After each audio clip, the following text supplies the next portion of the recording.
natural reflexes, and supernatural 20s. This is Cosmopunk.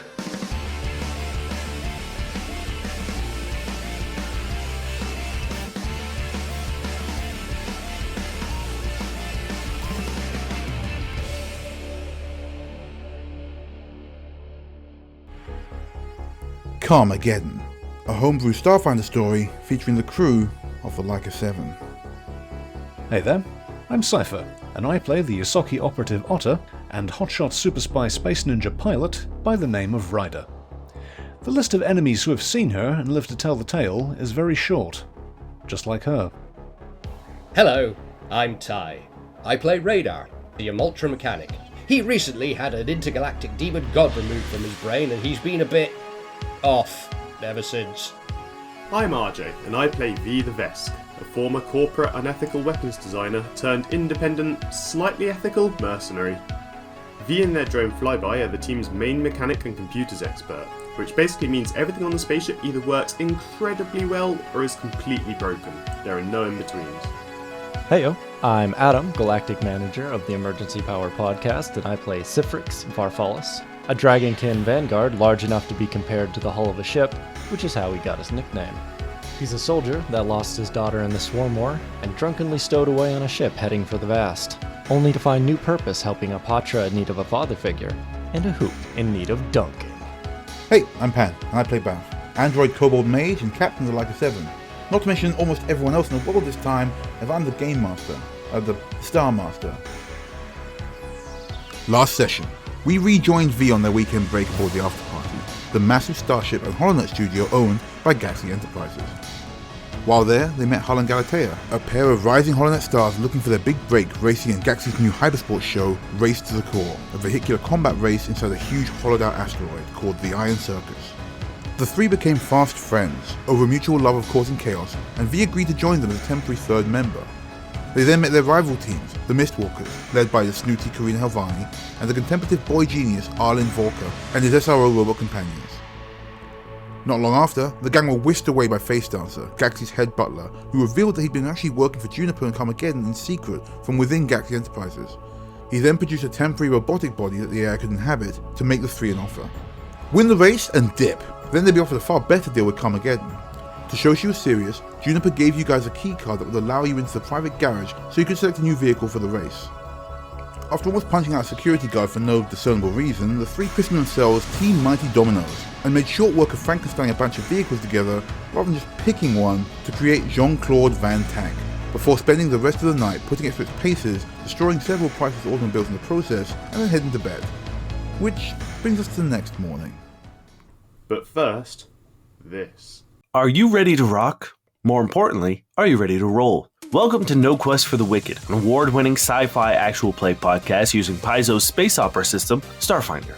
Stow away with us every other Wednesday as four best friends explore an entirely homebrew setting in a planet-hopping adventure that plunges the crew of the Maverick into a political and cosmic conspiracy that doesn't just put their lives at risk, but the system and even the whole universe. Join Merrick, the four-armed warrior in self-imposed exile, as he breaks tradition and forges his own path with a passion hotter than the desert sun. Durin, a former assassin running from his dark past, hoping to make a new life for himself. And Cody, an android with memory problems, an obsession with the 80s, and a desperate need to find the boy who made him. New episodes every Wednesday on NoQuestCast.com or your favorite podcasting app.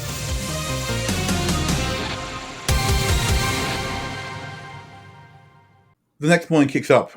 It's early. It's an early start. We're going to say it's about like 5 a.m. for you guys. V, I'll assume you went back to Crunch's room to sleep? Yeah. They've got the whole place to themselves, so. Hull and Gally probably share a room. Gally's not precious about it. So she's going to get up and she'll like have to wake Hull up. Is Hull an early riser? Is he an early morning riser? Is anyone really? Yeah, exactly. I feel like they will like roll over maybe 3 or 4 times when Gally tries to get them up, but eventually they'll do it. Yeah, the bed's so big that Gally has to keep like moving around the bed to tap them again and Hull will roll over the other side. She has to walk you around. hear the bed creaking. Come on, we gotta get ready to go. Do it. Right, yeah.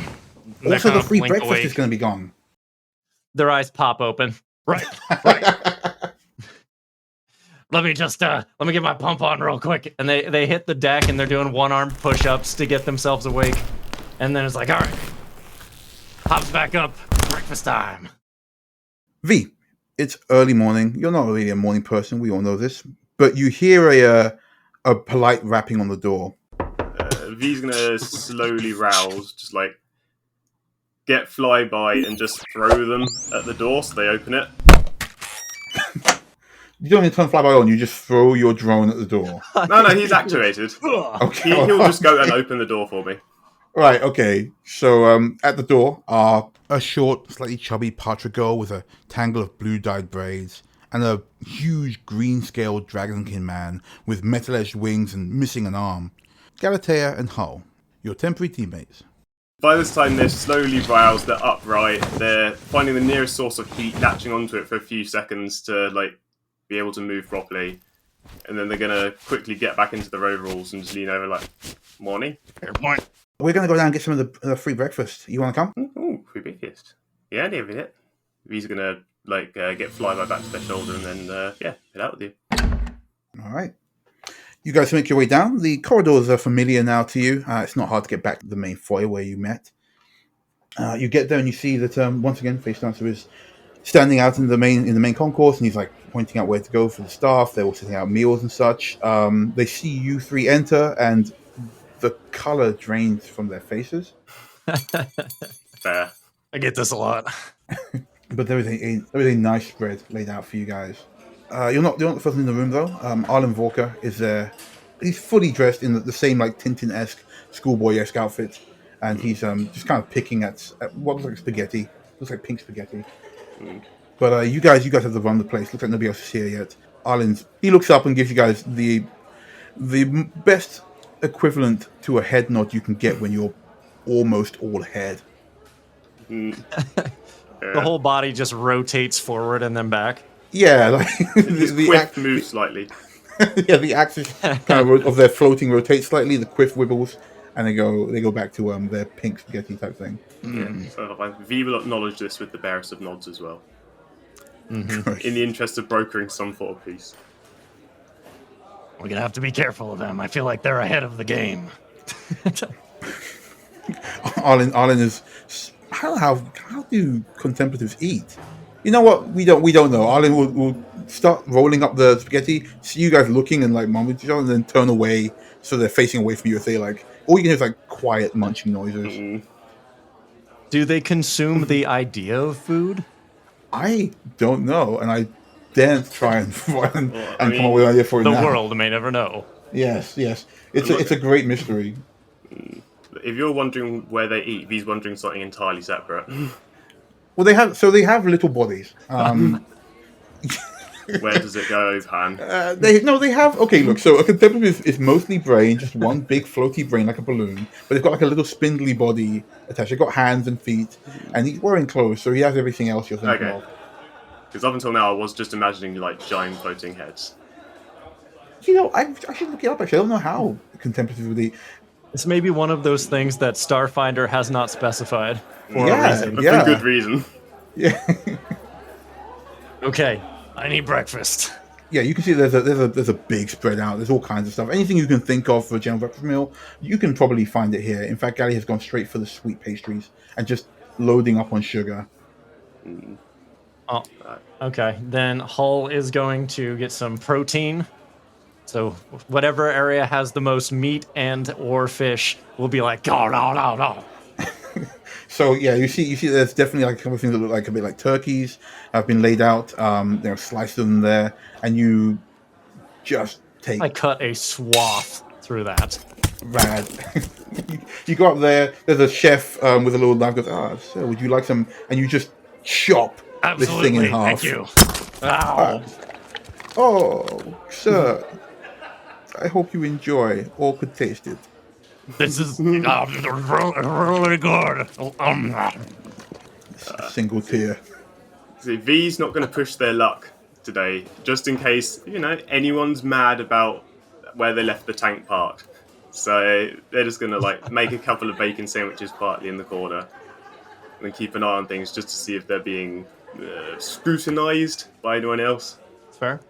Yeah. Like I said, the start with their face dancers there. Face dancers are aware that you guys went in there and had your way with the collection. Like he said, he had made sure that the cameras wouldn't catch you doing anything untoward. So he comes over and he says, "I trust everything was to your liking last night. He's just like tip top, very much so.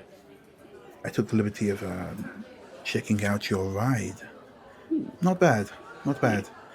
It is going to be difficult to hide the swathe of ingenuity that you three wreaked in the hangar, but I think we can make it work.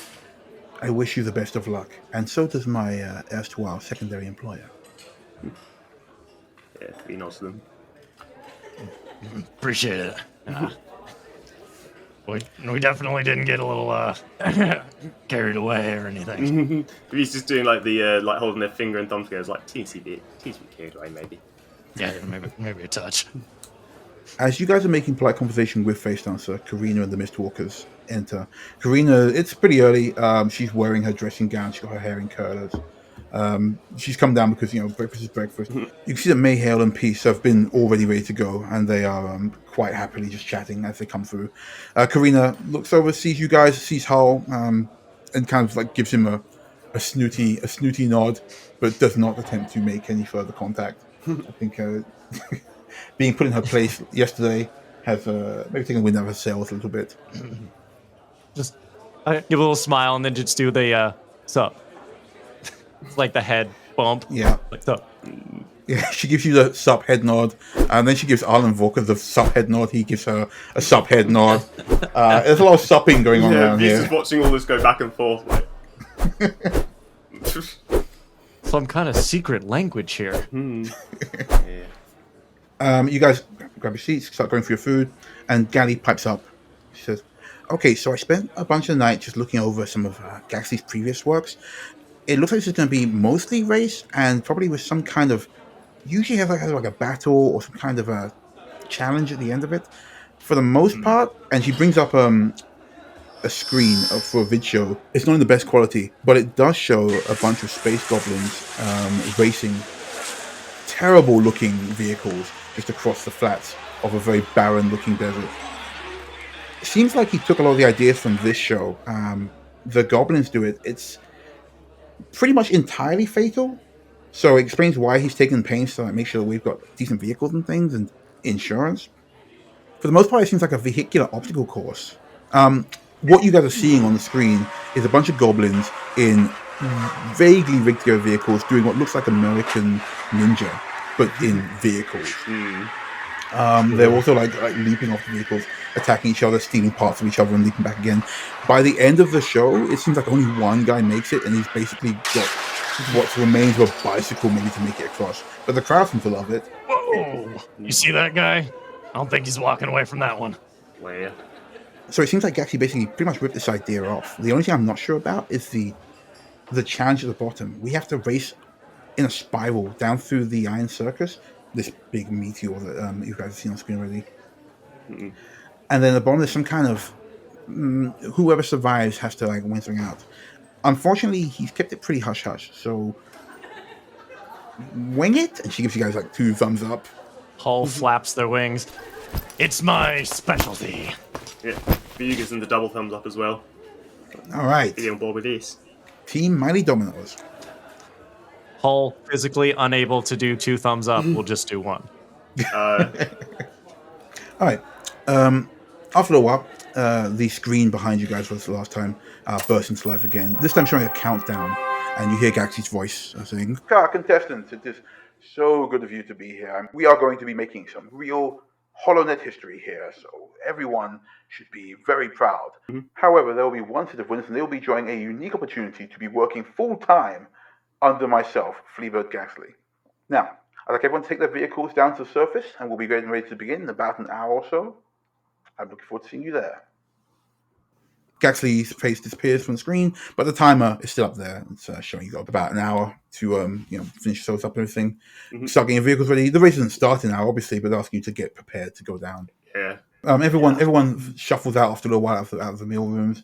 You guys make your way down to the hangar. V's just go around touch checking that all the paint that Hull put on there's dry. Yeah, paint's dry. Looks good. Start her out. All right, this is the time.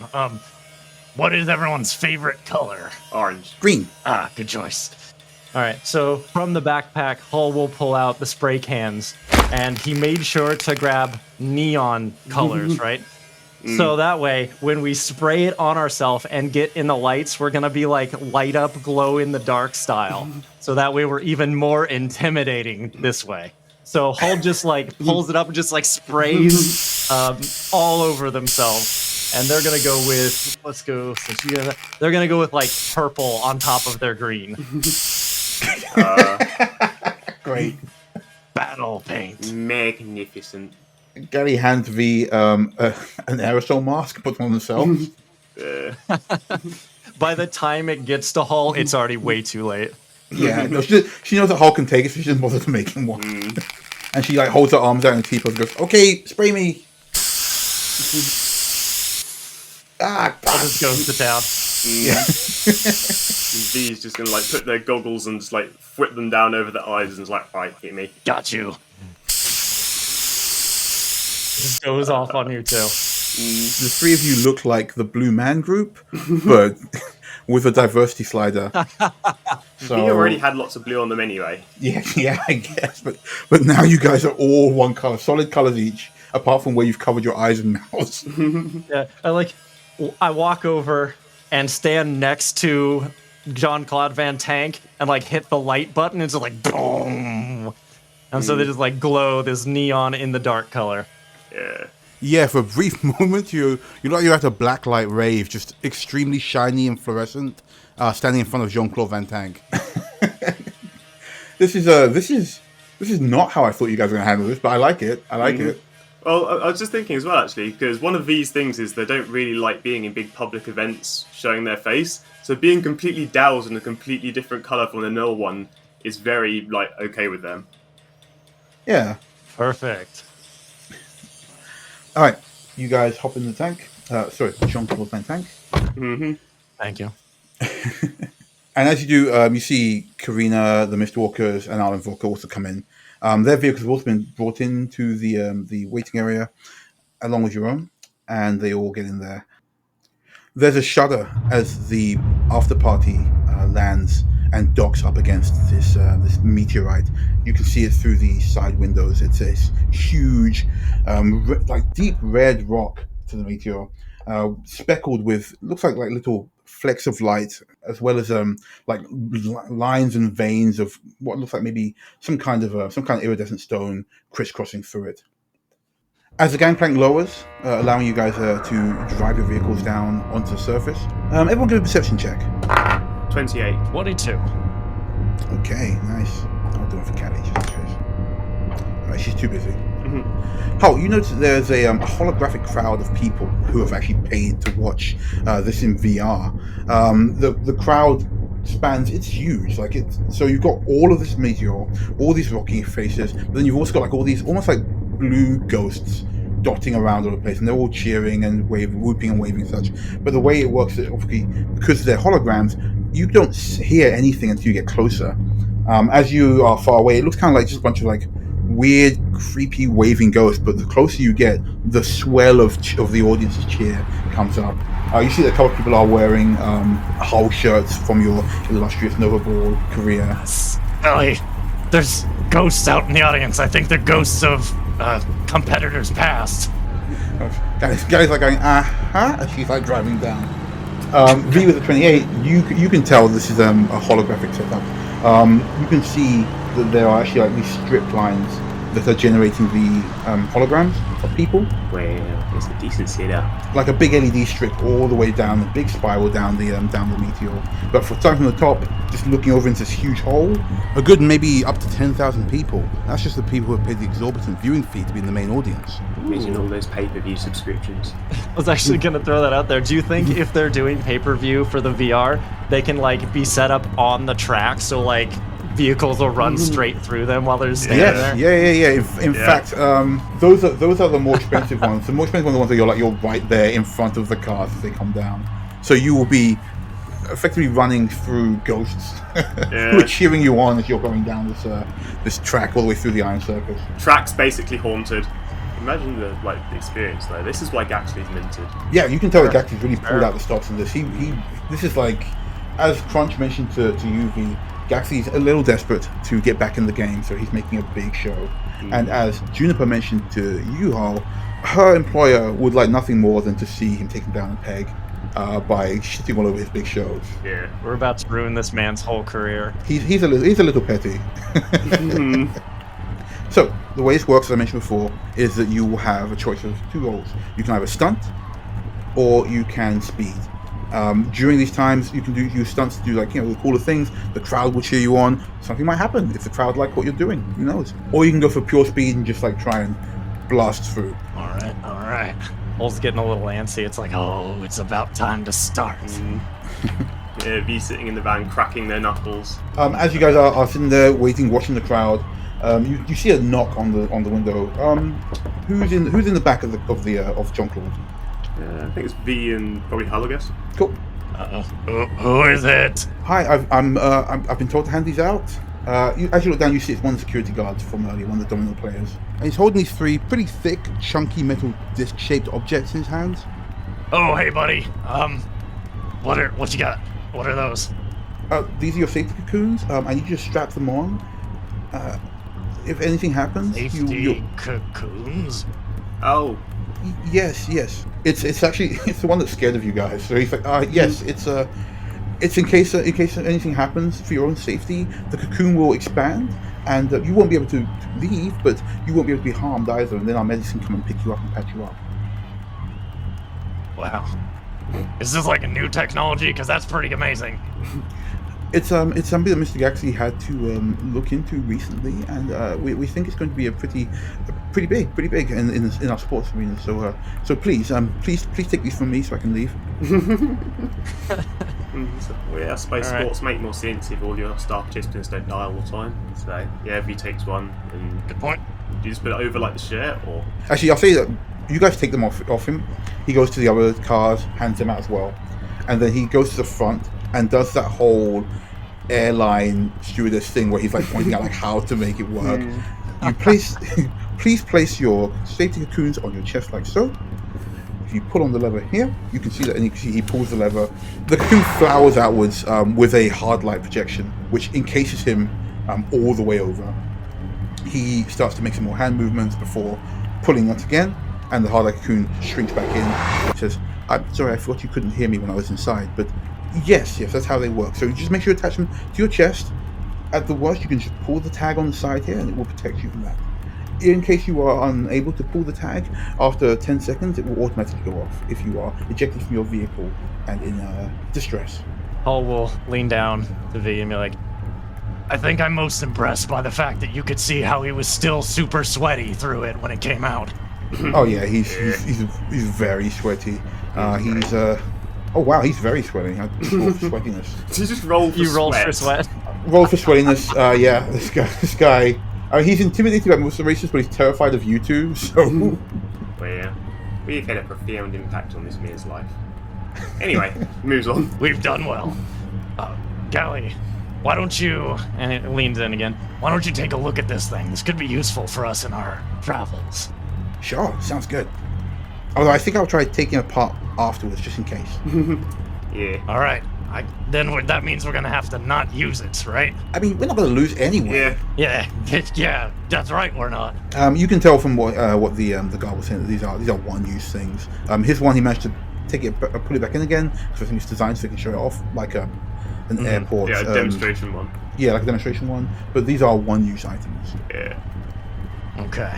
I will try to do my best not to use mine so I can give it to Gally later. All right.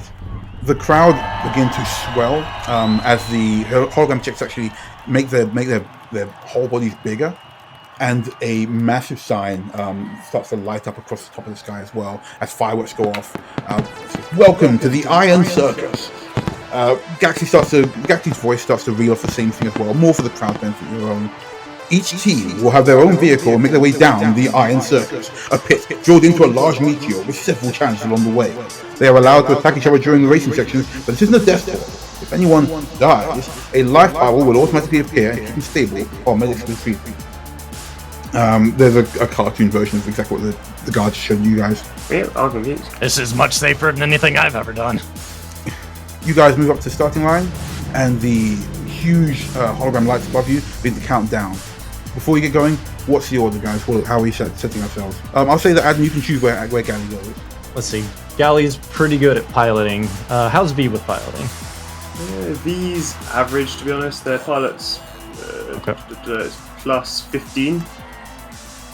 Well, if that's average, then Hull should never be allowed near the front of a vehicle ever, because I have a +4. Hull shouldn't have been allowed in front of the vehicle. I think To be it's fair, funny that's that we were average in the company of the Leica crew, which has Ryder and Radar on it.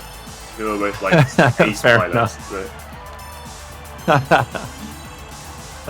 Do we know what Gally has bonus-wise? Gally's got higher piloting. I'll say she'd be better in the pilot. Yeah, that's what I was thinking as well. Okay. Absolutely. Then let's go ahead and throw her in there. Alright. Gally hops in, she winches up the seat so she can get close to the wheels. Yeah, every time we change driver, V gets in, moves the seat all the way back, and then Gally gets in, moves the seat all the way forward. I can't even fit in there, so I guess I'm not driving. You can fit as well. I mean, like the seat basically, it can either be put all the way forward, all the way back, or laid flat. So you can just kind of like kneel on it to drive if you have to. I'll just crawl in there and Hull's butt will be sticking out where we're trying to drive. Yeah, exactly. All right. I'm not great with guns. That's not really ever been my thing. I'm much more of a up close and personal kind of person. And they flex their claws. Yeah. So if we can get me in there, then I can just wreak havoc. So how are you with guns, V? Yeah, I'm not bad, but I mean, like I said, I don't mind punching things either. So I think between us we got this. All right. Sounds good. Right, so the two of you are on punch duty. Gally's driving. The timer counts down. 3, 2, 1, go! And there's a cloud of this red dust strikes up as all three of the vehicles boost off. I'll say, okay, that's MistWalkers. Oh wow, Arlin Vorka speeds off ahead, close to follow MistWalkers. And then you guys in the MistWalkers basically neck and neck. Arlin Vorka is leaving you all in the dust though. The first leg of the Iron Circus is a massive rocky outcrop where they've obviously left a lot of like ramps and things for you all to go through. You're basically up, like neck and neck up against the MistWalkers. You see that what their vehicle is, in fact, is more of a sporty thing, but it's actually 3 layered. So with Karina on the top, she's got kind of a dual gun tip as well, a bit like you guys. In the middle is Pierce, and on the bottom, driving the thing, is May Held. Okay. Okay. Quick question. Are there any arrows on the ground that imply we can get a super boost? I will say that you see. Well, I will say that you see several. I went to start later on, but yeah, you see several dark patches built into the ground. We can cut that if you want to save it. No, it's fine. I'm happy to do it now. As you're driving along, you're passing several dark patches you can see on the ground. In fact, as one of these patches comes up, Karina yells to her team, and they do. Yeah, they actually leap off the side of one of these ramps, and you see them actually kind of slowly arc over the top of you and then land on the other side, and the dark patch on the ground just in front of you guys lights up. You can get the feeling that like stunting will allow you to gain like abilities and things. As they blast through it, the hologram explodes around them and they take a speed boost, leaving you guys in 3rd place. Well, it's time to get tricky. Let's do this. Yeah, I mean, there doesn't seem to be any particular courtesy period before we start shooting at them or doing whatever that was. So, fuck it, let's go for it. I will say that for this sections, you can just tell me if you want to do some cool shit. I want to roll for it, of course. But this is literally, you guys tell me how you want to do this race. You're speeding down a massive spiraling drilled out track. There are crowds of hologram people, some in the middle of the track, cheering, dotting all the way down this track here. But however you want to do it is up to you. I'll be handling the dice rolls for Gally piloting. Hull will duck his head in because he had been sticking it out like a dog, like tongue waving and everything. And I'll stick it back in, like, Golly, remember back in the Dragon Wagon when we would jump things and I would stick my wings out to get extra glide? Hell yeah. Let's do it. All right. That was your idea, so roll me a stunt. you got it. Straight D20? Mm-hmm. It's a 2. Okay, that's fine. That's fine. So as you guys are going along, Gally starts to come up against a jutting out rock to use it as a ramp, but the rock cracks beneath you guys, and the van goes from a nice vertical to just slamming down. It takes a moment to regain control, but you're still like pretty close. V rotates themselves the right way up again. Yeah, Gally leans back and goes, sorry, it's taking a bit to get used to this.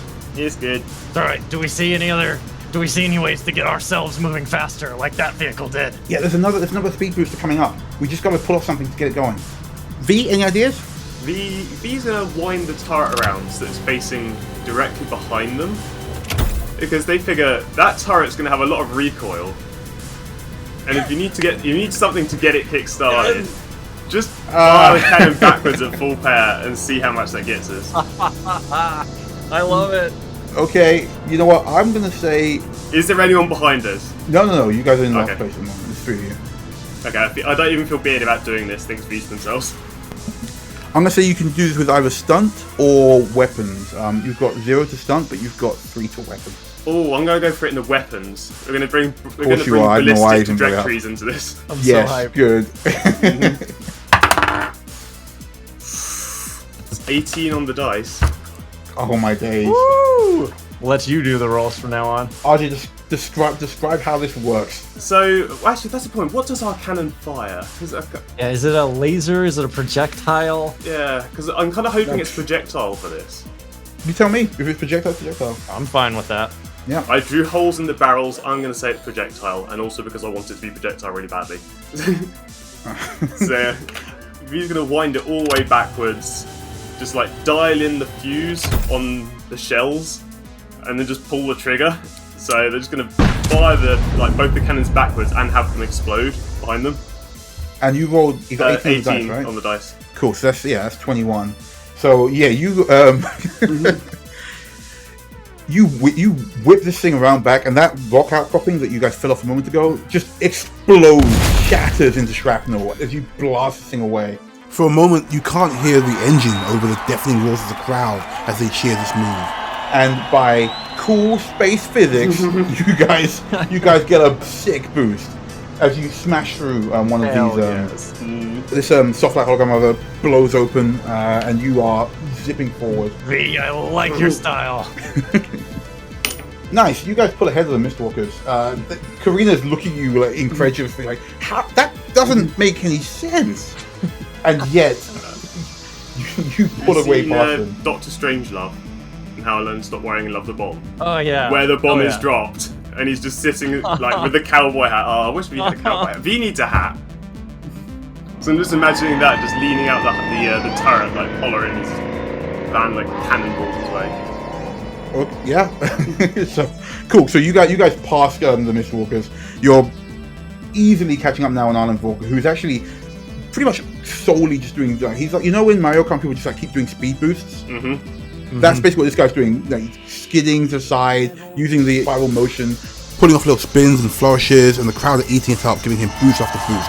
You see that people are cheering him on. He's blaring through the holograms in the middle of the track, and he's like throwing out high fives as he's going by as well. This guy is very much in the zone. As you get closer, you can see that every now and then his mechs, Alpha and Beta, will lean out, and you can see that they'll slash their way through a rock or something to give them more drift. Nice. Okay. But you are up close. Hull, what do you want to do? All right. So we can do things like attacking at this point. We don't have to wait till the end secret thing, right? Nope. Okay. How far away are we from this vehicle that we're catching up to? I'll say about 20 feet. You're pretty close. Perfect. All right. Gally, hold her steady. Okay. So I'm going to jump up on top of the cart, pull myself out, and reel my fist back. And what I'm going to do is, with the combination of large creature, entropic strike, and a feat that I took to get extra range, I'm going to do a 20-foot punch. Incredible. Awesome. And Okay. I'm going to I'm going to try to target whatever it is they're using to get speed. Like, if they're on tires, I'm going to aim for a tire.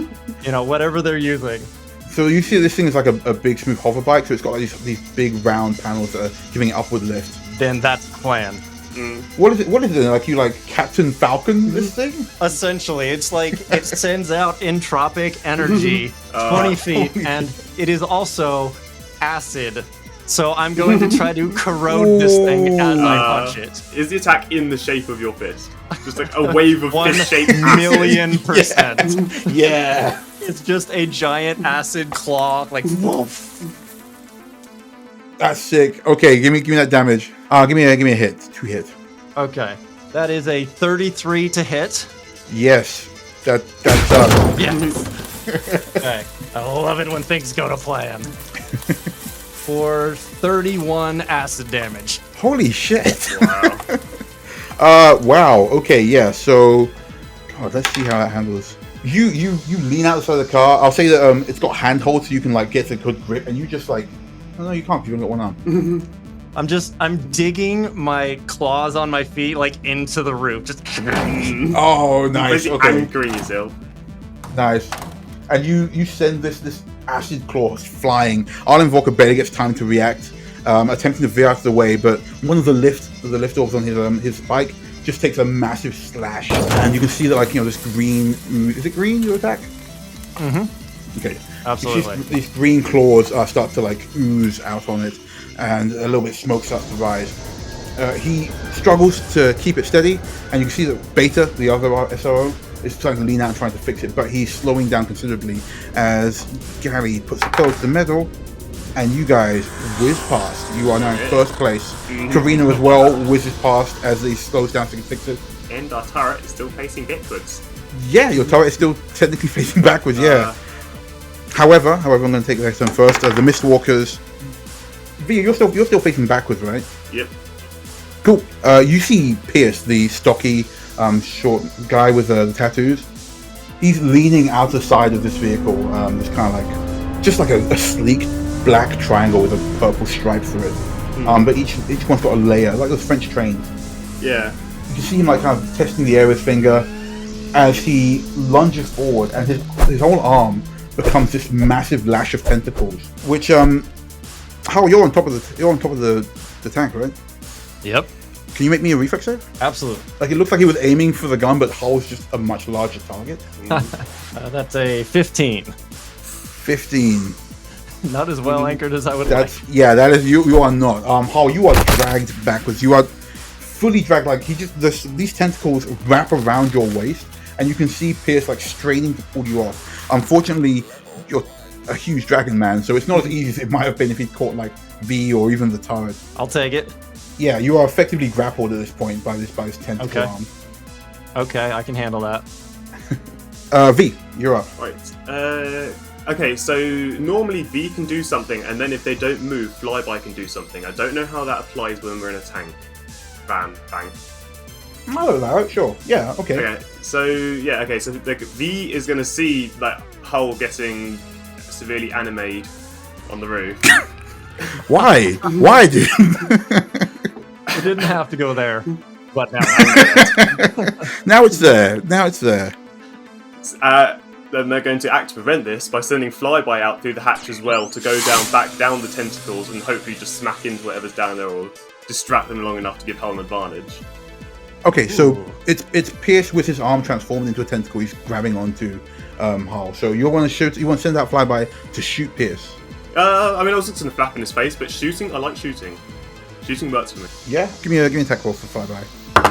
That is it's 11 on the dice plus V plus Fly Guy's 16. Yeah, that hits. Oh, sweet. Yeah, give me damage there. Oh, nice. Yeah, if you beat the DC, I'll say he lets him go. Okay. He's not heavily armored. He can't really be because he has to turn into shit. Yeah, it's just a laser pistol, so it's 1d4 on 5. So 2 and 5, 7 total. Yeah, 7. How you feel his grip slacken. He doesn't let you go though. He's weakening. Good shot. Yeah. And what sense do you want to do, RJ?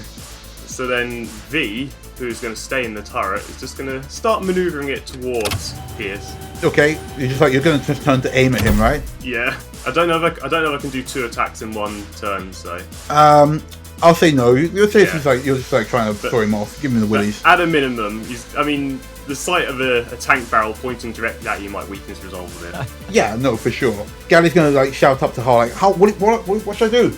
Hull has to think for a second between go fast or sweet moves. So you're like straining against this tentacle that's trying to yank you off, while you're like, but what first? Sweet moves or go really fast? What's the best thing? Yeah, since I think tricks might throw me off, we'll go with speed boost. Try to go as fast as possible. All right. So Gally's going to put a pedal to the metal. It's not as fast a boost as if you were doing a stunt for one, but yeah, she pulls away. You can see that Pierce is like straining against you to hold on. He's going to roll to see if he can keep hold. He doesn't. The tentacles start to slip off. Still around the waist, but your arm is free.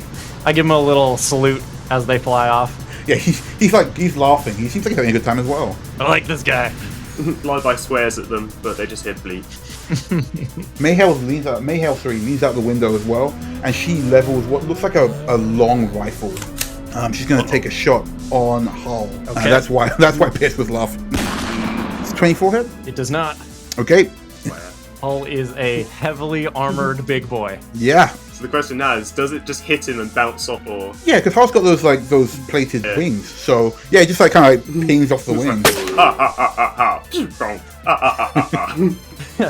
And then they do the like villain vampire pose where they throw out their arms and the wings go out and they go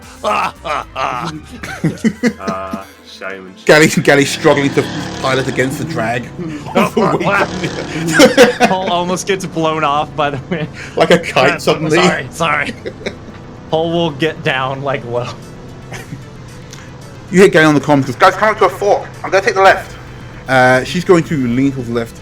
The MistWalkers, because Pierce is still holding on to you. Pierce is going to let go of you, Hull, and latch onto the back of the tank itself. He's going to use that to kind of pull himself in towards you. Okay. As he leaps off of the MistWalker and just bunges himself towards the tank. And with a nat 20, he makes it. So he's just like, you hear a clunk as this stout little guy who seems to be really heavy grabs onto the back, and you hear him like yell out, "Hey, got room for one more?" Sure, if you'd like to cut in, let's dance. I thought you'd never ask. But first, I'm more of a solo guy. He's gonna pull a gun. It's like a little one of those mini machine guns, and just starts like wildly blasting at your rear windscreen. Watch the pain! I know this is supposed to be used on allies, but can I use my bodyguard feat to throw my wing in the way to protect the tank? Yes. So it just gives it like a bonus to AC. Yeah. Why not? Sure. Describe it for me. So this little dude lands basically right up in front of Hull and V, and they pull out the gun and aim down, and Hull is just gonna try to swoop his wing right in between the gun and the ground. Pierce gets a few shots off on the windscreen, some small cracks start to appear, but suddenly Hull's huge wing just slams down between him and it, and he has to like rejig himself to make sure that he doesn't end up being sliced effectively as he uselessly pumps shots into this wing. And you have bodyguarded your tank. Yeah. I love how we're in the position where we are protecting the tank. Listen, this is our baby. Good job, those windscreens are actually really hard to find, so... Actually, we just stole them, so they're pretty easy to find. On a beer this vintage? But they're part of Jean-Claude Van Tank. You guys move into the tunnel. Like I said before, there was a fork in the road, it went both ways. This is a pretty dark and narrow tunnel, but all around the tops of it you can see that the hologram crowd are also dotted there. So there are even people like hanging from the ceiling, sitting there eating chips while they're watching you guys, and occasionally whooping and such. Hull, as you're on top of the tank, you're basically like being bombarded from all sides by these just like people. And the thing is, as they're going by, they're trying to like slap hands, but they're holograms, they can't. But it's quite disconcerting, quite confusing rather. You've got just flashes of stuff going on, like that bloody scene in China Chocolate Factory, just like constant flashes of color. You've got behind you, a little bit further behind, you've got the Mistwalkers, and then of course you've got Pierce clean to the back of it. It's Gally's turn. What do you want her to do? Oh, please do Yeah. the barrel roll thing Yeah, where you just go up fling him off. around. Oh, is that what you want to try and do? Oh, it Hell has yes. to be. We've got to fling this little gremlin off, so... Alright, cool. So, yeah, Gally goes, I'm going to try and get him off. Hold on. And she's going to hard left into the wall as she managed to hit just the edge of a stalactite. Stalactite. Sticky out. Go up. Tight. Yeah, they hang tightly from the ceiling and grow That's the mightily one. from the ground. That's the one. Gally veers to the left, spinning off of stalagmite, and Jean-Claude Van Tank veers up on one side and is now diagonally against the wall of this thing here. She's pushing against it. She's pushing against it as she's using a speed boost to forcibly turn all the way around the inside of this tunnel. Let's see how Pierce does. Yeah, how's Pierce doing? Pierce isn't doing great. I'm gonna have him use. I'm gonna have him use his move now, as he turns his other arm into another. He drops the gun, turns his other arm into another tentacle to stay clinging on. Do I need to roll anything to hang on? Yeah. Oh, you are also. But you knew it was coming, so you get advantage. Ooh, sweet. Reflex. Thank you so much for that advantage. Because with that nat 20, that is a 30. Oh, Hull's back, So- baby. Hull is just holding on with one hand, like you see when like snowboarders are going over things. Like, You guys do a full 360 around this thing. The crowd are cheering.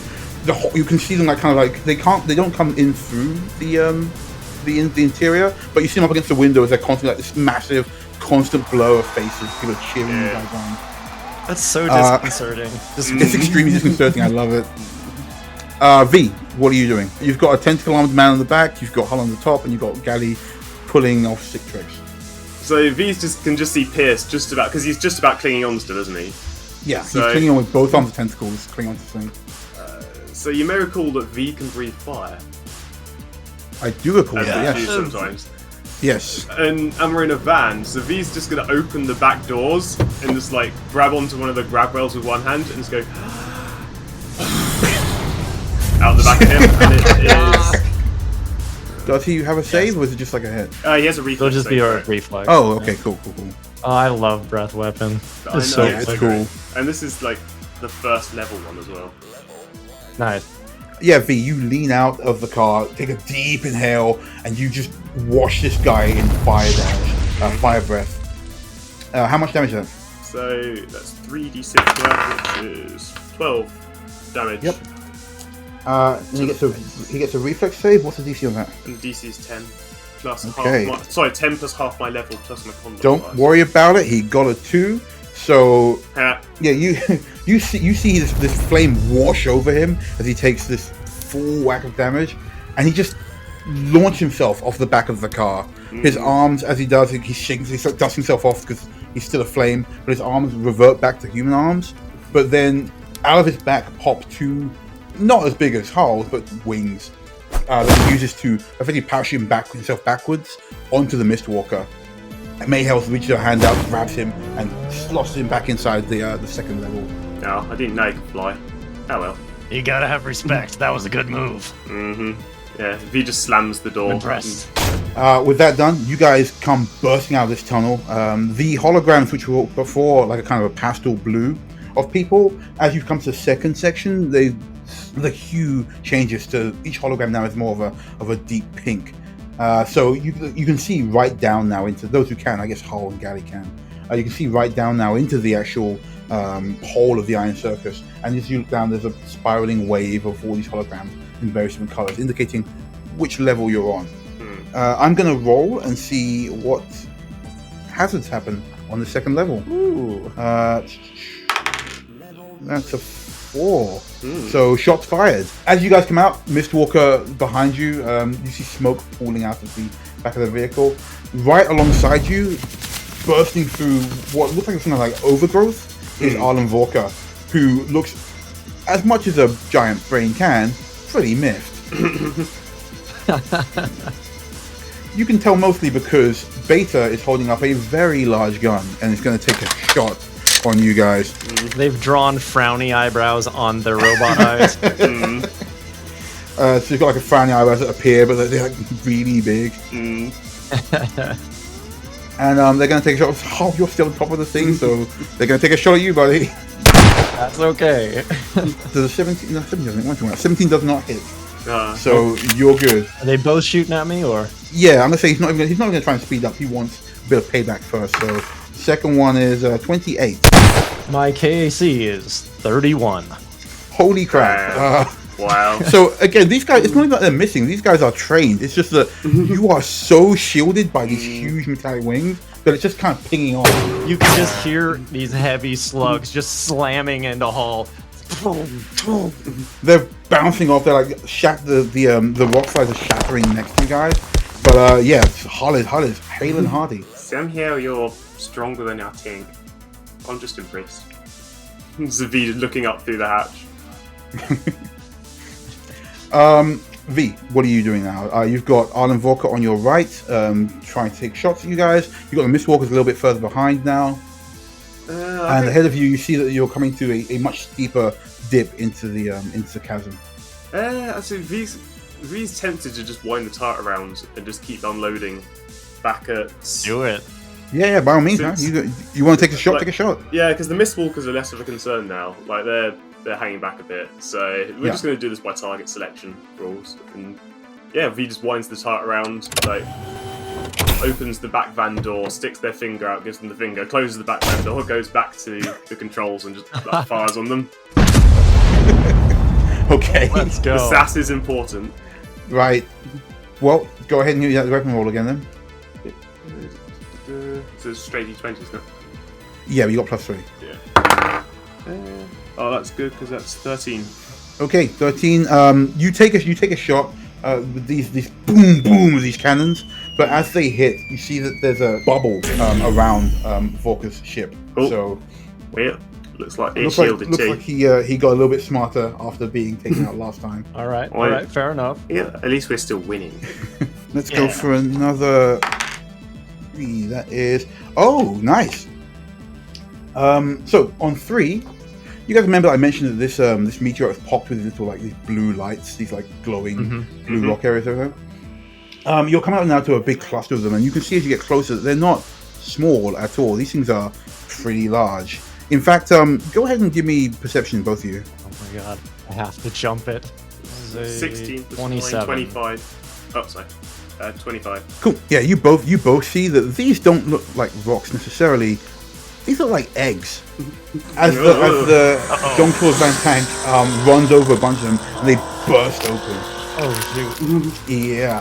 As they burst open, you see these creatures. They're like bugs made of stone, and they're covered in these mossy shrooms. A few of them obviously get run over and just explode under the Vank's tires, but a couple of them do manage to claw their way up onto the sides of the vehicle.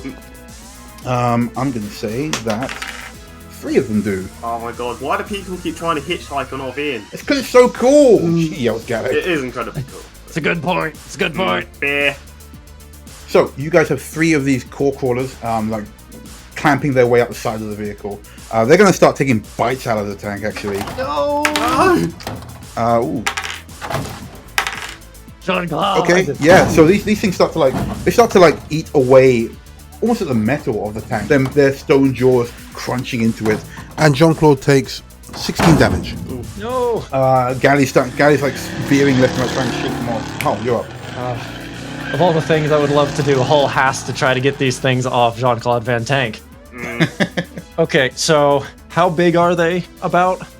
About the size of a large dog. Okay, perfect. So I'm going to try to reach down, pull one off so I can throw it towards one of the other vehicles.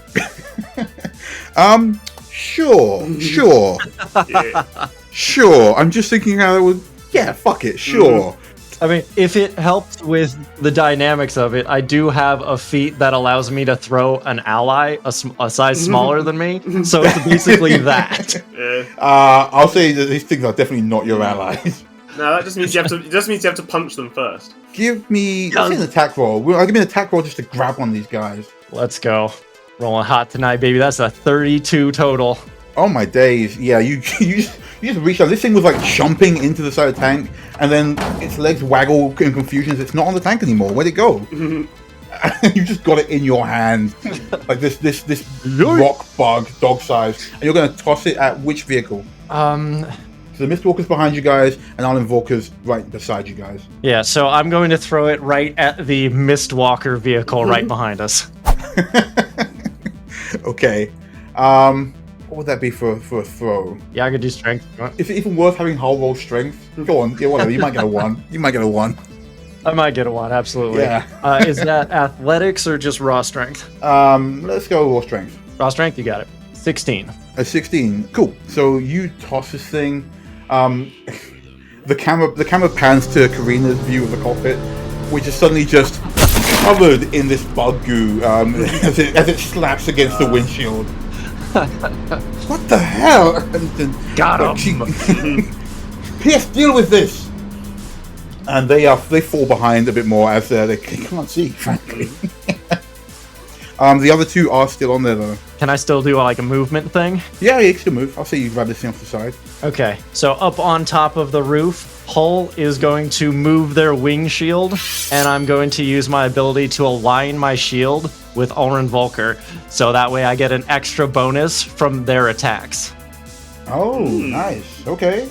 Nice. Well, that's went good, but there are still 2 more of these little core crawlers clambering their way up and like eating into the sides of the vehicle. V, you're up.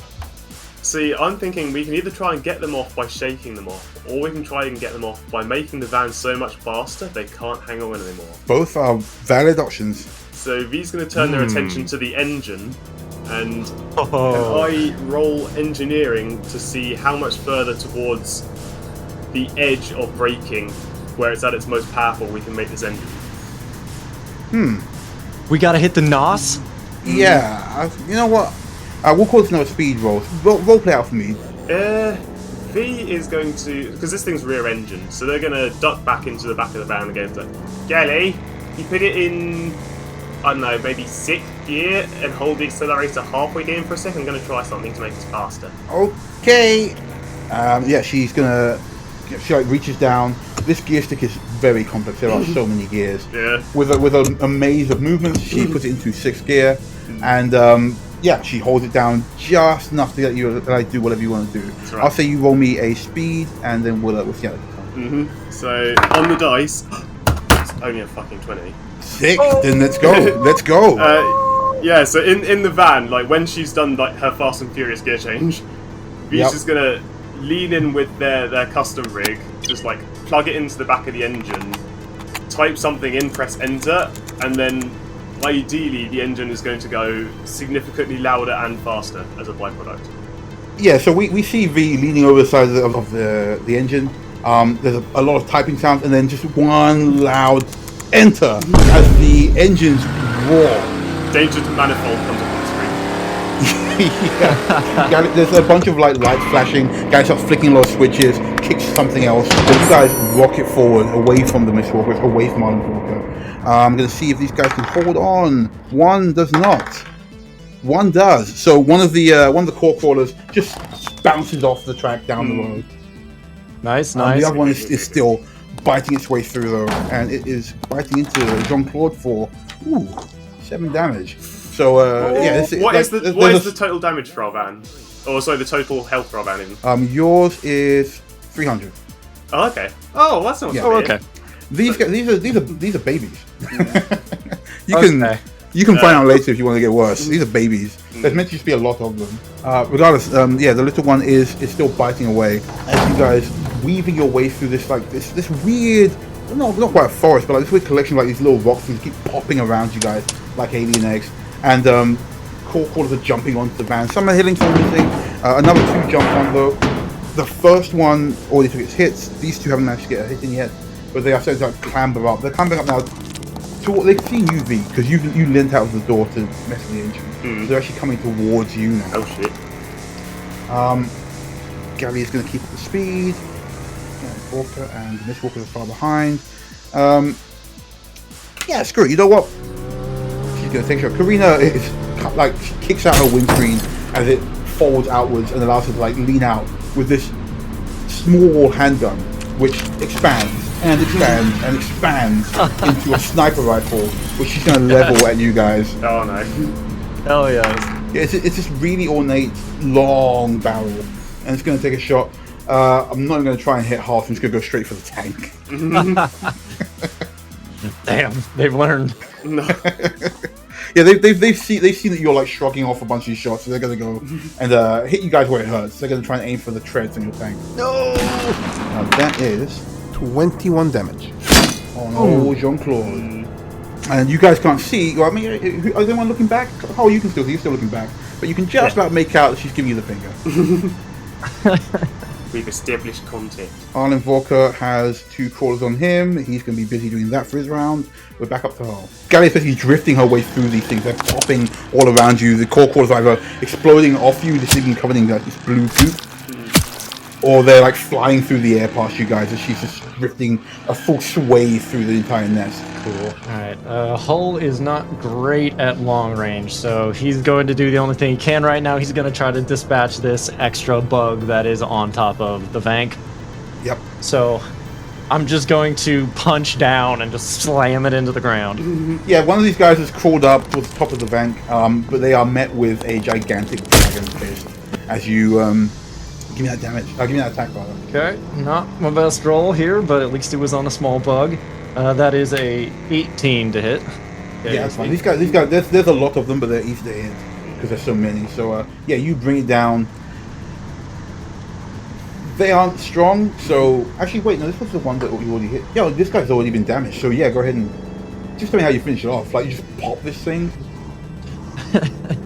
Yeah, Hull just like grabs the side of the Vank, leans down, looks at it, nods, and just reaches the fist back and smashes it straight into the pavement under us. This thing is a smear at this point. But while you're down there, how's the tread looking after it got shot by a sniper rifle? it's got an obvious like blast mark on it, but it's still holding. Yeah. It's alright. If it gets too bad, we'll try and work out some way to patch it together while moving. You can switch to Gally if you want, but it's up. Whatever you want to do is up to you on that point there. Okay. You guys are in the lead. You're just fully drifting through these things. They're popping and flying past you. I'll say that as they are, like Hull is like just leering out, just like punching out the ones that are coming closer. This is my dream. Gally leans out occasionally as well, popping off magical shots and taking them out as well. There's 2 more on the side. V1's going towards you. Let's see if Arlin Vorka can get the hell out of here. He can't. Okay. He's having a bad time. These things are eating through the shield he had around the bubble shield. But the MistWalkers, emboldened now by the shot hitting, are catching up with you guys. Okay. Gally leans down and goes, I'm going to try and stunt off these eggs. That's cool, right? You guys are fine? Yeah, go for it. They're probably fine. She is going to try and stunt, like, to skid right off one of these eggs to use it to jump effectively onto the next part of the spiral. Let's see how she does. Oh, hell yes. Okay. Yeah, she with a 19 on the dice. Yeah, she's good. Nice. You guys feel a lurch as the Vank skids into these eggs, and then she hard pulls to the left, and you kind of spin. There's a slow motion. I'm gonna put an edit in here of like some soft. Yeah, there's some soft like classical music playing. Eurobeat starts coming on. Yes. Yeah, Gally slams on the brakes and then like slams play and some Isoki Eurobeat comes on. Oh, we got. Let's do white pop. Who would do Eurobeat? Ooh, good question. Goblins. Oh, you know, it's Gobstep. We had Gobstep before. Yeah. Oh yeah, Gobstep. Yeah. So yeah, some Gobstep like start blasting as you guys spiral through the air. The crowd around you are going ballistic. They can't take what they're seeing. As you hit the ground on the other side, giving yourselves a massive lead against the others, and you keep going. As you're going through, actually, one of those item boxes pops up, allowing you to get a point. So, Adam, roll me a d6. Let's see what you get. D6? Okay. Exactly. Yeah. That's a 4. A 4. Okay, hey, you get some shields back. Nice. As you burst through this thing, you see some of the holes where the creatures had bitten into it. Gally leans out, and she gets this renewed sense of energy as she starts to patch them up magically. And yeah, you guys are well in the lead now. You can see in the far distance the MistWalkers have engaged Arlin and Vorka now, and they're firing back and forth, but you're out pretty far ahead. This is going very well. Mm-hmm. Well, they did say they wanted them embarrassed. Yes, they did. Team Mighty Dominoes for the lead. Yeah, we make a good team. Hell yeah. At this point, the holograms again change. You've managed to jump a little bit of the track now. So the holograms have gone from this soft pastel pink to a green. As you see, you're nearing the bottom of the spiral now. And as you get closer and closer, you see what looks like at the very bottom, surrounded by more of these blue lights and blue dots that you now know are core crawlers, is what looks like just a very large, very bright white cube, just right at the bottom. What's that big box? As you hit the straight, it seems like easy running. Like there doesn't seem to be there's nobody around you. The MistWalkers and Arlin and Vorka are engaged with each other. This is going to be a piece of cake. Until a deep rumbling These eyes narrow. fills the chasm. The good, bad, and the ugly. And like it zooms in on your eyes. Yeah. You see that where one of these like blue lines was running, you could swear that it's getting closer and closer. As out of the side of the wall, right beside you guys, bursts a huge core crawler. It seems like it's seen you guys as some kind of like competing male or something in the area. It's got these rocky horns on its head. I flexed too hard when I was up here. Yeah, actually, it's well known that flexing too hard at these things will send them into a rage. I didn't bring that up earlier. I'm sorry, I forgot to mention it. How big is this thing? It's bigger than the tank. Oh, cool. Yeah, Crap. this thing's huge. As it comes out, it bursts out of the wall right beside you guys and slams into the tank. Every one of you slams into the tank, barreling you guys around. 23. Okay, and Adam? That's a 13. Hull loses his grip because he's still on top of the back. Hull, If you want to be dumb, you gotta be tough. yeah, That is Hull's entire motto. yeah. But Hull, the world spins as you hit the ground. Gary yells out, "Oh shit, Hull!" and immediately pulls the van into a massive 180 to run back towards this thing. Hull, you are between the van and this giant core crawler. They are both barreling towards each other. Oh boy. What are you doing? I think it's time to engage wings. So, wings flap, and they're going to run and jump and take off, trying to go straight towards Jean-Claude Van Tank to land back where they were so we can get the hell out of here. Yeah, I will have you all make sure you can actually land on the van because it's coming at you pretty damn fast. What's the airspeed velocity of an unladen owl? Yeah, that's what Gary's like working out quickly as she's like driving towards Hull. That is an 8. It's an 8. Okay. Okay. An 8. I'm gonna get pancaked. Hull, you see Jean-Claude coming towards you. You see this giant corporal coming towards you. You spread your wings, lift and take off. But it's been a while, and you didn't do you didn't do wing days. Oh no, I forgot. So as you raise, you don't quite get enough rise, and you just get clipped by the bank as you're up in the air. Oh. Oof. You're gonna take 32 damage. As you just you hit the front of the tank, bounce off it, because you're still a hardy guy, but you do not make it on the tank. And Gally pulls the brake. This thing doesn't stop running, however. Gary's pulled the brake because you've hit it, and this thing just slams into the van, into Jean-Claude, side on. Oh yeah. Jean-Claude is wrenched up against the wall and pushed over onto its side, like a moose hitting a car. Oh god, am I in between the two of those things? No, you've been knocked aside, luckily for you. Okay. Yeah. But yeah, Jean-Claude is down. Jean-Claude is down. And this thing starts to just goring the bank. No. Yeah. RJ, what are you doing? Gary's struggling to get out of his driver's seat so you can get to Paul. What are you doing?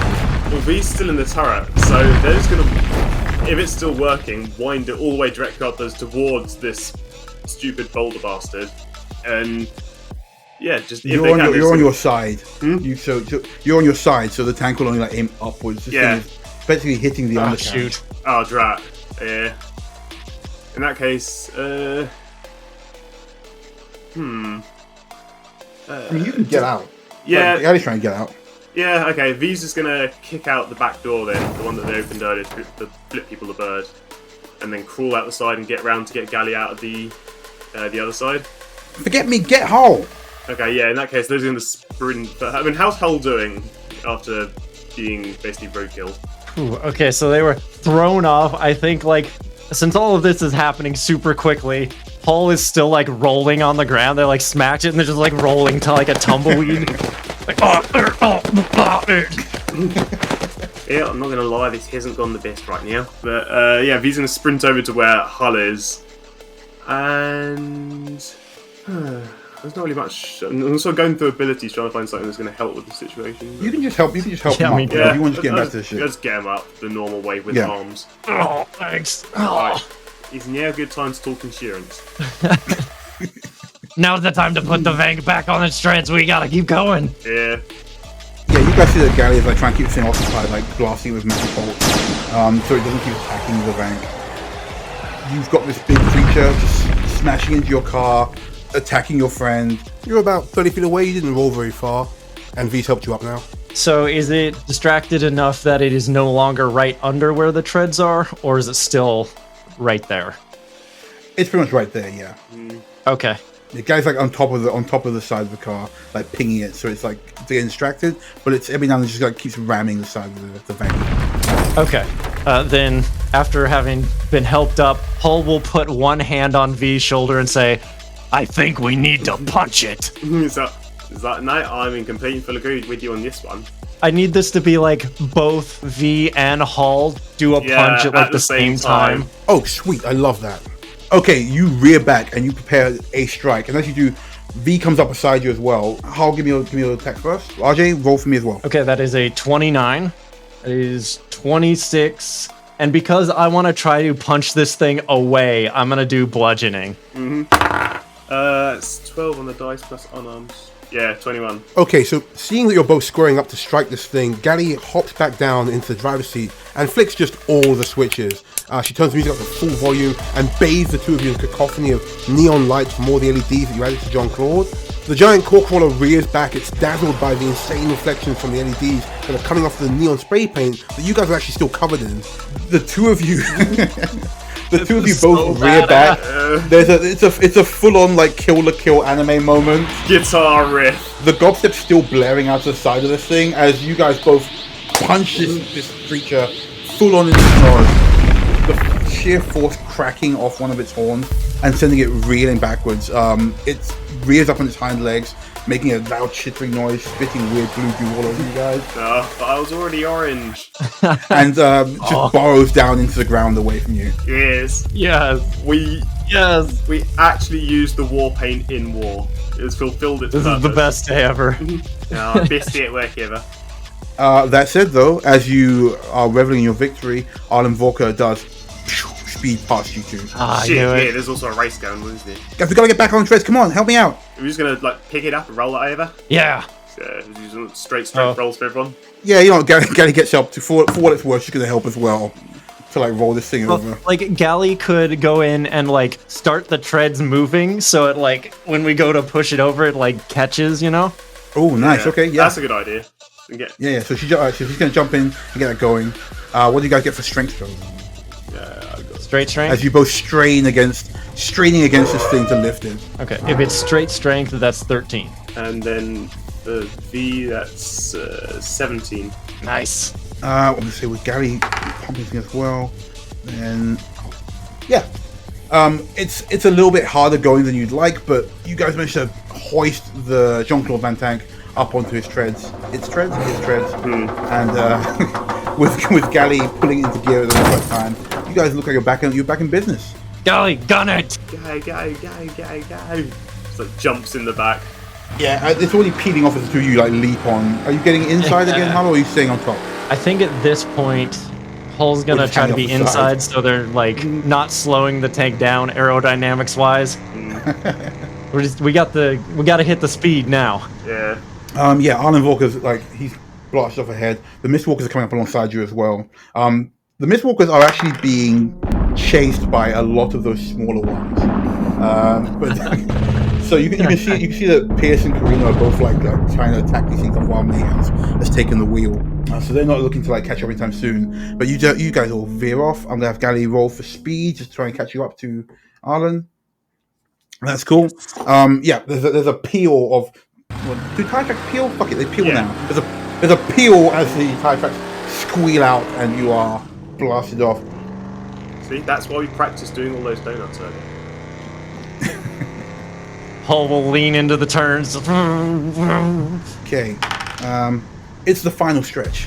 The holograms have all turned into a deep purple now, as you can see this massive white cube at the bottom of the Iron Circus. There's a great spiral track drilled down into this asteroid.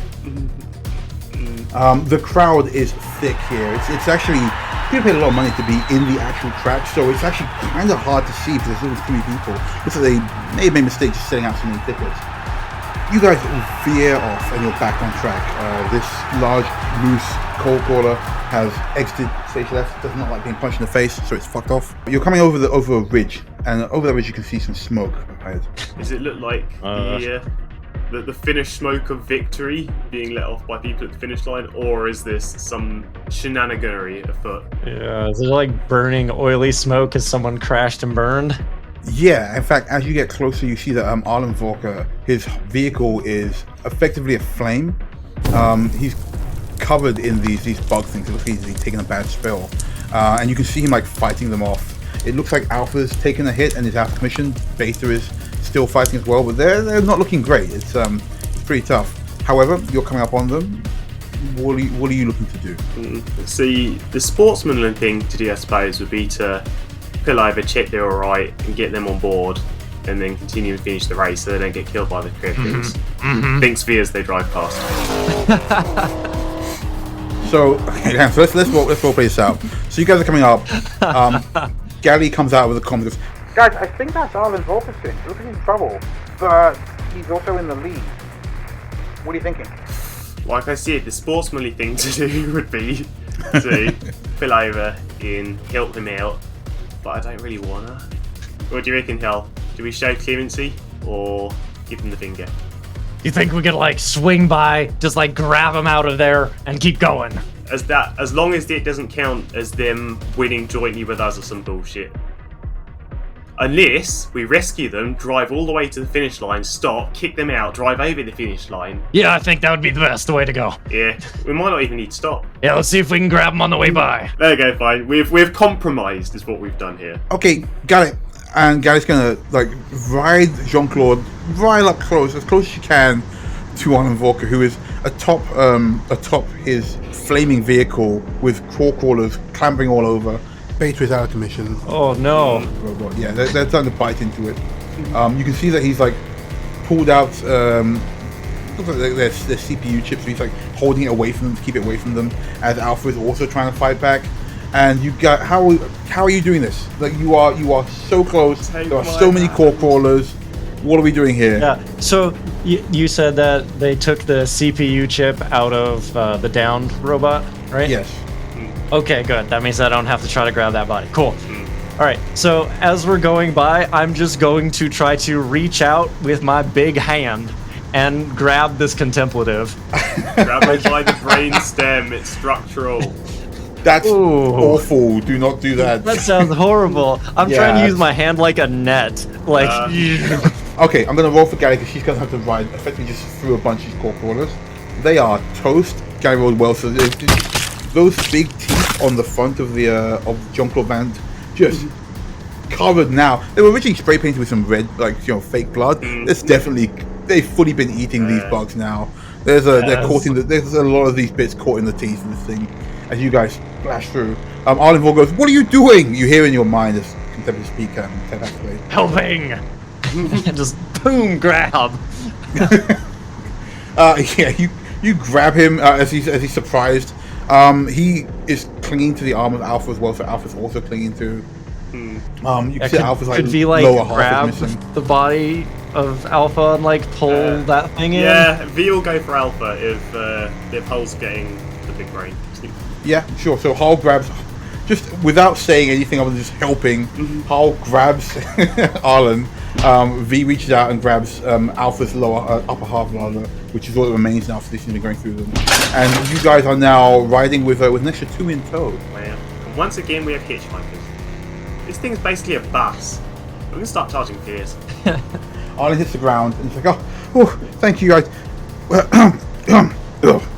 Oh, cheers. That was really rough. I thought I was done for."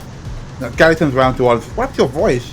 And I says, "Oh, that's just the boy genius thing. It's just knacked. I'm 53 actually. It's just a bit." Thanks you guys. I'll be able to make 54. We'll keep it our little secret. Yeah, please do. It's my whole bit. I really need to keep this. All right, that's fair. But we are gonna have to let you out before the finish line. You know that, right? Yeah. While this is going on, V's eyeballing out the window how close we are to the finish line. Yeah, you guys are about maybe 300-400 feet away from this thing. You're flying towards it. Apart from some core crawlers like jittering around on the stage, you got a free and easy pass. Yeah. Hell yes. And is Vorka still wearing that personal shield thing? Yeah, he's still wearing his. Because I mean, we don't have to stop.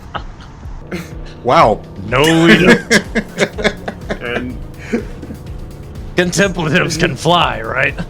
Yeah, well, no, it's really more like floating, actually. You see, we use our telepathy. just while he's talking, V's just going to reach and pull the tag for his personal cocoon and just shove him backwards.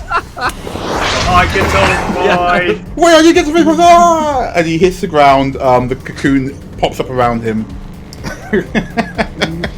and he's quite safe as he's laying there. The core crawlers are trying to get at him. Afterwards, they can't get through. They're gonna skitter away around. There's only a couple does of them like once we blow through the finish line, is he gonna roll through it? Yeah, he still gets to claim second place. No. You guys tossed him out of a moving vehicle sideways. He's in a corner. Whoops. Placing him. Yeah, and you guys are home free stretch. You make it through the ticket line. The white cube bursts into color as you have won the race. Yeah, V's gonna lean up to the cockpit to Galleon and like, donuts? Hell yeah, donuts. Stuff. You know what? Let's do a stunt roll. Yeah, she does some donuts. Yeah, you guys start donutting at the end of the course. I love mega racing. So Gaxley comes up on screen. That whole big white cube lights up with his face and goes, "Congratulations! I'm more than proud to extend to the team Mighty Dominoes. Mighty Dominoes. Mighty Dominoes. V's on the roof posing. A lifetime contract with Gaxley Enterprises. You are about to be very famous and very rich, my friends." Wait 1 second. And you see him lean away from the mic and goes, "What? What do you mean? No, I'm live now. What do you mean for?" In fact, we have to stop the recording there. There seems to be some technical difficulties. No refunds. And the lights go dead on the cube. Yeah. So dark. I think we got to the part with the sudden but inevitable betrayal. You feel it before you hear it, and you hear it before you see it, as barreling desperately down the course come the MistWalkers, covered in core crawlers, and hot on their heels is an even bigger core crawler. This one's a female. It's more like a worm, a gigantic stony worm, just barreling down them. Their vehicle is smoking as they are screaming their way towards you at the finish line. Oh, guys. Yeah, so anyway, leaving seems good. Okay, I got an idea. Gary is going to lean up. She lays her hands on the controls of the turret, and her whole body starts to glow green, and that green seeps into the control panel. And she is going to grant Jean-Claude Van Tank's massive cannons supercharge. Okay, I got one shot at this. V, I need you to take out that thing and help. V salutes and gets back into the turret. We can't let the MistWalkers die, right? I mean, that would look bad. I mean, we could. No, we can't. I mean, yeah, can't. We can't. As I was saying, we can. If we let her die, I can't rub it in Karina's face. That is a really good point. That is a Also, good point. game's over, so we need to make sure we're keeping people alive. Yeah, that's bad. Alright, so you guys tell me how you handle this gigantic mother core crawler. You've been given overcharge on the gun. You've got fair reign. You've already won the race. The crowd is starting to blink out, but some of them starting to come back in, realizing that the show still seems to be going. So yeah, welcome to the after show. Basically, yeah. As they're blinking out, blinking in, there's like lots of like blinking lights of holographic crowd. People come back in and out. It seems like this is just like making the core crawler madder. But tell me how you save the MistWalkers and take out the big mother core crawler. So the MistWalkers, they've all got their own little protective cocoons as well. And I mean, they don't need to be on that vehicle necessarily, and that vehicle will probably make a really big explosion if you shot at it. Ooh. Interesting. The I only like where question you're is, going. Do you reckon they'd work out what we're doing in the time it takes for this cannon to shoot at their vehicle? Probably not. But Definitely not. No. Yeah. Well, we're going to have to find some way to warn them first then. Well, you've got about 20 seconds as they come steering around the corner. They dodge the hole where the male core crawler dug into earlier, and they are barreling down on you. All right, Hull, you're up first. Because now we have a plan on what we're going to do, I'm going to try to let them know that they need to hit these cocoons. So as this thing is barreling down, Hull will just run back that way a little bit, and as they come, they will just point directly at their chest as everything is just flying straight at them. It's like, do this. I'm gonna have them roll sense motive. What's charisma in this again? I forget. Diplomacy. Oh, diplomacy, yeah. Diplomacy. Roll me diplomacy. See if they get Oh it. boy. Either way, I consider this fair warning. They'll be able to look back on the videos afterwards to see if it was. See, I tried to help you guys out. So that is on 18. See if they roll. Actually, I'm gonna roll for 3 of them because there's 3 of them all watching out the window. Uh-oh. Okay, Pierce gets the idea. Nobody else does. You see, like the other 2 are looking like, what the hell is this guy doing? But Pierce gets it, and you see him like dash down. He's like frantically making some hands at Mayhel, frantically making hands at Karina. They all look out the window and just jump out. As they do, they slam their cocoons. They all pop open, being safe as they bounce onto the side of the road. This vehicle is still bearing down you guys. V, what are you doing? V's going to wait until this giant rock crab is right at the closest point to the MistWalkers, and as soon as it's as close as they dare, they're just going to unload on it with the cannon, like fully lit up as max power, and hope that the resulting explosion is just going to blow this thing away. Okay, so what you see, how after making it clear, because you've run out ahead of the tank, is this giant mother core crawler. Its huge maw opens up this rotating teeth in this like, glowing blue mouth, and it starts to like consume the MistWalker, and then suddenly explodes a huge blast. Like Gally is charging the tank. V takes a shot, and this massive blast just blows this thing's mandibles clean off. There's a loud squawking scream as it thrashes about and barrels down into the ground. Smoking ruins of the MistWalker everywhere.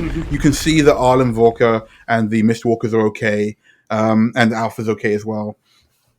This place is a mess. In fact, it's such a mess that the explosion managed, and between the explosion and the mother core crawler running away, starts to like crumble in on itself. This track is probably not going to be used again in the future. But what a show, though. what a show. Hell yeah, what a show! And Gally holds out double fist pumps for both of you. Yeah. Yes. He's going in for the dap. Oh, hell yeah. Yeah, the 3 of you dap it up as explosions happen and rocks fall. And they, one of Gackley's ships comes flying down. You see the door opens up and Face Dancer's there. Goes, get on, you idiots! We gotta get out of here. Bring the bank. Yeah, we have to take the bank. He's a member of the crew. Are you serious? Deadly serious. They just look at everyone's expressions, and it's just like squinted eyes, like there's no way we're not taking this, you know? Yeah, there's rubble falling, explosions going off, and he's like, fine, bring the ship around. They land, open up enough room for the bank to fit in. Yep. It's a tight squeeze. They will not expect to have to bring a whole car along. And you guys have not only won the Iron Circus, but you have made it out safely. You can see that other ships coming down to pick up the rest of the MistWalkers and Arlin Vorka. And congratulations! Congratulations on blowing it up and winning the day. Yeah. And because the Vank now has racing pedigree, it's worth more than when we started. That's right. This was raced by Team Mighty Dominoes. Damn right it was. We cut forward. The celebration, the ceremony is going on. Fleabag Gackley has come out and is sweating profusely. He did not expect giant monster creatures to be on this asteroid. Someone's going to get fired. But he comes out and there's this televised. It's all televised. There's flashes of lights as people are cheering for you. The holographic crowd is still there as well. And he says, "Congratulations, Hull, Gary, and your friend V here, who somehow keeps turning up on my ship. I would like to offer you all a lifetime contract with Galaxy Enterprises. Now, you don't have to answer right away, of course. Just smile and nod for the cameras, and we'll work out the details later with some of the paperwork." He shakes hands, smiles for the camera. It's the biggest, fakest smile you've ever seen. He's still sweating. This is going to be very expensive. V's got a very toothy grin. You can hear him going, "It's okay. It's all worth it now. This is going to make us rich." Yes. Oh my God, this is going to be a disaster. No. Be strong, Fleeper. Be strong. Now I feel a little bad. V feels slightly bad, seeing as we are planning to fuck him over, but Yeah. not that bad. Cool. You guys have won the day. All that remains now is for you to after you've been handed your contracts. Mr. Gax expects to hear from you by the end of the day, but you can't leave the ship or anything, so it's not like you're going to not sign. That would be crazy. Face Dancer comes over and he says, "So, are we all ready? Congratulations on your win." And he leads you guys down to the same room that you went to last time, the conference room. He takes some time to set up the boxes, opens them up, and goes through the rigmarole again of building up what you now know to be Juniper's temporary spare body. The SRO robotic kobold looks at you all as the lights glow up into her eyes as you can see as the connection is made, and says, "I knew you would do it." Yeah, wasn't even there yet. It's good fun, actually. It's the second time we've been racing. That was so much fun. Hull leans down and like punches V in the shoulder. Ow. And our stand-in teammate was incredible. Yeah, Gally jumps up and punches V in the shoulder as well. Ow! Yeah, she does it a lot hard. She's used to punching Hull, so she punches you a bit too hard. Didn't some people place bits on us winning as well? Yeah, you see Face Off in the corner counting a lot of money. Oh man, maybe we should have done that. Yeah. He looks up from like the fat water building and goes, "Oh, don't mind me." Juniper looks at the three of you and says, "Well, Hull, Gally, I trust you'll be coming with me then." I think that would be for the best. I also have some concerns that if we did sign with this guy, the whole thing would collapse down around our ears. So yeah, let's Yes, I think so. Like she looks out the window to where the Iron Circus is collapsing in itself. He says, "Yes, I think so." Yeah, Gally nods and goes, "Yeah, I'm good to go elsewhere." That stuff you all said before still stands, though, right? Of course, says Juniper. And then she turns to you, V, and says, "Actually, V, there is something I'd like you to help with as well. I've already been in contact with your crewmates. Yeah. If you'd like to come too, I can make sure you meet up with them." Yeah, I'm down for that. Excellent. ship party. So I've still got the entire flat from shit. I've forgotten V's boyfriend's name. Wow. Crunch. Wow. Actual brain fog. I look at Harlan going, "What's my boyfriend's name again?" Shit, I do not remember. Yeah, all the blows to the head they took during this have caught up with them. It's like, hey, I've still got nothing better to do while waiting for Crunch to get back, so I'm full up for a bit more exploring. Excellent. Well, one moment. And Juniper turns to Face Dancer, who nods. He then reaches into his pocket and takes out a pair of intricate-looking bracelets with a gold disc inset on either one. He starts making a series of complicated hand gestures, and as he does, geometric shapes begin to appear, winding between his fingers and sinking almost between the two bracelets themselves, which glow with a series of curious purple runes as two large glowing doors appear in the wall. And she says, Hal, Gally, if you would like to go this way, this will be taking you to induction to make sure you're all set up for your time on Karmageddon. And V, if you would like to go this way, and she points to the other door. Before they part ways, V's going to go up to Hal with the keys to the bank. It's like, Hal, I want you to take this. I already have too many veins, so if I try and take this one home, I'm going to get called out on it. It deserves to be with you and Gally. Hull looks at the keys, and you see little tears begin to form at the corner of their eyes. And they get down on your level. This is the greatest gift I've ever received. And they're going to reach back into their pocket and say, we've got a lot of great stuff ahead of us, and I want you to take this. And I'm going to hand over the down payment that was given to us before the whole race. Ooh, oh damn. Ooh. Hang on, let's see about Gally real quick. Yeah, Gally looks, she goes, okay, cool. And Hull gestures over to Jean-Claude Van Tank, like, really excitedly. Yeah, no, I know, it's just, okay. And she grabs the keys out of V's hands and goes, alright, I feel better now, that's fine. You're van owners now. Go with the Maratosh. And V's just going to, pocket the credits. And I hope someday soon we'll meet again. Oh, I'm counting on it. And with that, Juniper leads Hal and Gally through the door. Gally takes one last moment to wave at V, and she holds Hal's hand as they pass through. Face Dancer and V, you're left alone, and Face Dancer makes a gesture to the door and goes, I must remain here to keep up appearances, but your friends will be on the other side. Yeah, sounds good. Alright, well, we'll see you around. Yeah, so they're going to hold out a fist bump for Face Dancer. Face Dancer smiles, tucking the fat wad of cash away in his pocket. Yeah, V is now also tucking a fat wad of cash into their pocket. Yeah, the two real recognize real, and they both tuck. You both tuck fat wads of cash. Goes. Everybody wins. Yeah, everybody wins. He fist bumps. He goes. Everybody wins. Yeah. Fist bumps. Don't worry, I'll make sure the Crunch knows you'll be back soon. Yeah, excellent. Yeah, pleasure doing business with you. And you, take care, V. Yeah. I'm sure we'll see each other again soon. And V, you step through the door, and it all goes a bright, staticky white. Thanks for listening to the first part of Karmageddon. And no, your ears don't deceive you. It's me, Pan. I'm back. Not only am I back, but I'm actually in the GM seat this time.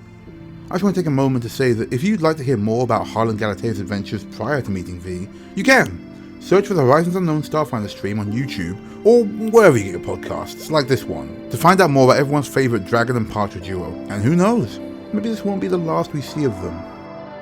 If you want more, then you're in luck, because we're back on Patreon, baby.